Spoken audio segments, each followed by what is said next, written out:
Welcome back, everybody. Thank you for joining me here today so that we can discuss Ride On. Now, this movie stars Jackie Chan as an aging, washed-up stuntman who is, has a loving family but is a little bit detached from them. They have a hard time connecting to him because of some of the choices he's made with his life. He spends most of his time with Red Hare, who is his best friend, essentially his child, his conversation partner, and pretty much who he spends the vast majority of his time with. Red Hare also happens to be a horse. It's the same horse that he starred in countless movies with, did tons of crazy stunts with, really bonded with.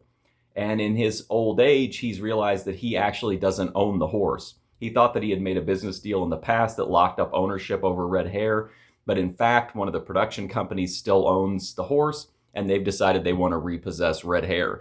That causes a huge problem. He tries everything he can to try to save the horse, including getting back into stunt work. But he's discovered that the world has kind of moved on without him. And this movie just kind of follows like the struggle of him trying to come to grips with what's going on between he and Red Hare. Ride On is a very strange movie in a lot of ways. I feel like it kind of makes sense.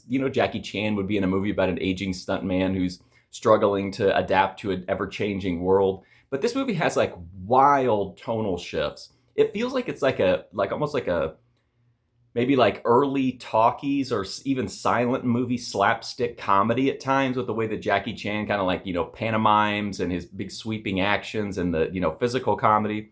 And then other times it's an insanely over serious movie that tries to pull every heartstring, manipulate every emotion.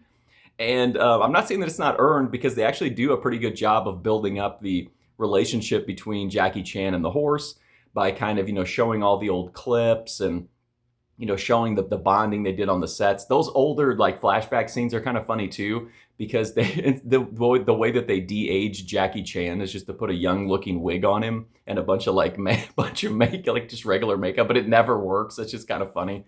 But there's a good story here. Does it take some weird directions? Yes. Is it awkward at times? Absolutely. It's over 2 hours long, which I think is at least half an hour too long for the story. But I do think there's some good emotion here. There's some comedy here. If you're here for just the action, there's not a lot of action, but there is a little bit. And what is here isn't Chan's best, but it's still fun to watch. I really still like him doing fight scenes and little stunts and stuff. But anyway, Ride On is a wild movie. I don't even really know how to explain all of it, but it was a wild ride, and I'm definitely glad that I checked it out. I just thought like, I've got to see this movie about people who steal Jackie Chan's horse, and I'm glad that I did. But that's my review for Ride On. If you want to check out more, I've got a ton of movie reviews right here on YouTube. But until then, thanks for watching this one, and hopefully I'll see you soon.